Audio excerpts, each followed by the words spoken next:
Today on Styrene Modeler's Haven, you've heard of shaved ice. What about shaved chalk? I make a big mess of things. Tracks.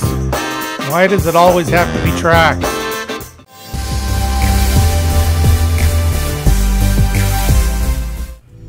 Wheels and tracks. If you build model tanks, these two parts of any build are necessary yet monotonous. Yet these two parts are some of the most crucial parts of a tank to get right, especially the weathering. In my Egyptian SAM 6 tank build, I wanted to make sure I got the look right. Since we're doing a desert scheme and this tank spent most of its life in the desert, we're not going to have to deal with a ton of rust on the tracks, but we are going to have to get the sand and dusty look right. And for that, my primary weapon of choice was weathering powders.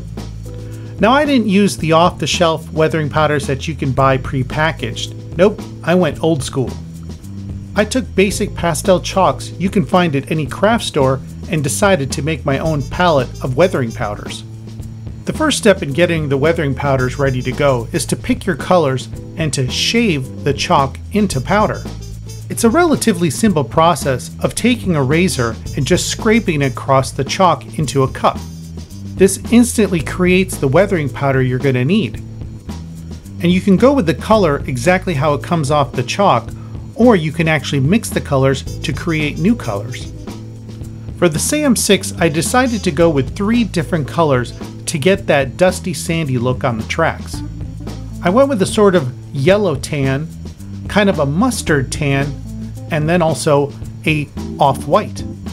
Now, before I get ahead of myself, the first thing you have to do in preparation of using weathering powders is to dull or matte coat the parts you're going to weather. And this of course happens after you paint the tracks the color that you want the base color to be. Weathering powders don't stick to a glossy surface. They need a matte surface, something to bite into, so the first step is to spray all the tracks with a matte coat. It's time to apply these powders to the track, but you don't just put them straight on dry. What you need is a weathering powder fixer, something that will help the weathering powders stick to the surface and continue to stick to that surface once it dries. And for this, I'm using simple mineral spirits thinner. The thinner won't react with the matte clear coat I put on the tracks, since that was a lacquer-based clear coat. And mineral spirits give a good working time of getting the weathering powders onto the parts, but then drying up fairly quickly so you don't have to wait too long. The process of applying the weathering powders to the track is fairly easy. The first step is to take some of the mineral spirits and apply it to a section of the track. Here I'm applying the mineral spirits fairly liberally onto a few links of the track so that I have enough time to work with it, but not too much where it's going to dry on me before I'm ready for it. Now, you work from darkest to lightest with your weathering powders, so I start with the darkest of the weathering tan colors. The powder mixes with the thinner and creates a paste. Using my brush in a dabbing motion, I try to move and get this paste into all the nooks and crannies of the track. The idea is to get this first weathering powder color on without soaking up all the fixer. Happy with the results so far, I move on to the lighter tan color, again applying it in the same dabbing motion onto the previous color. With the previous color still being a bit of a paste, mixing in the lighter tan color blends in nicely with the previous color. Finally, to break up the two tan colors and to give what looks like dry spots or even lighter color spots, I use the off-white over the entire area that I've done so far. If I don't like the results, I can always go back to the 2 previous colors and mix them up to see if I can change the color and variance a little bit. Now it's just a matter of working up the track and repeating the process until I get this section of track done. I of course try to blend the new section that I'm working on into the previous section by overlapping the powders a little bit. A little side note, I do put a rag down on my work surface and work on top of that, as the powder tends to get everywhere and the rag will catch it and keep it from grinding into my work surface. Hey now, this is looking pretty good. So I flip over the track and I do the other side, but I'm only going to do the outer edges, as the center part of the track is where the wheels would go, and clean up any of the sand and dust that normally would collect on the tracks as the tank is rolling. Now I don't keep this section completely clean. I do smudge some of the powder down the center, as I wanted to give the look that yes, dust and sand did get there, but it's getting worked away from the wheels of the tank. And look at that! It looks like these tracks have been in the desert. The last thing I do to really set these tracks off is to give it that metallic look.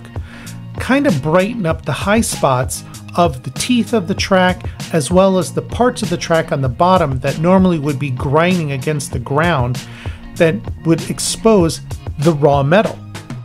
And to do this, you guessed it, we're going old school again. I'm using a basic number 2 pencil and a silver watercolor pencil. What's fun about this step of the process are the results are immediate and dramatic. You don't need a super sharp tip on your pencils.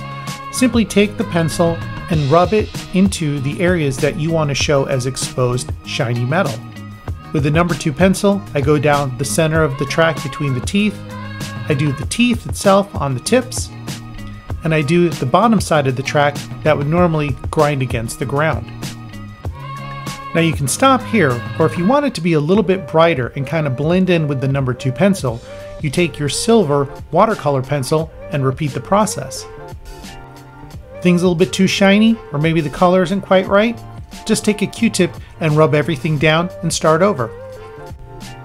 With this section of the track done, it's time to move on to the rest of it. And the other side. With a little bit of patience and spreading this out over a few sessions at the bench, you finally get it all done and you get it to look the part. Time to lock in all that hard work. Grab that matte clear coat you used to seal the paint and put another coat over the powder to seal it in, but this time use a little bit lower pressure so you don't blow out all your hard work.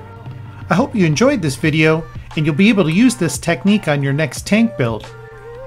Hey, do me a favor. Help me out by subscribing and liking this video so I can keep creating new content for scale modeling. You want to support my channel? I provided a link of all the products used in this video.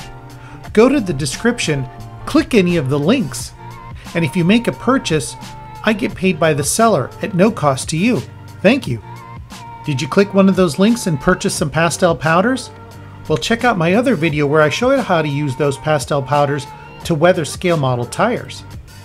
You can also watch part 1 of the build of the Sam 6 carrier. Thanks for watching.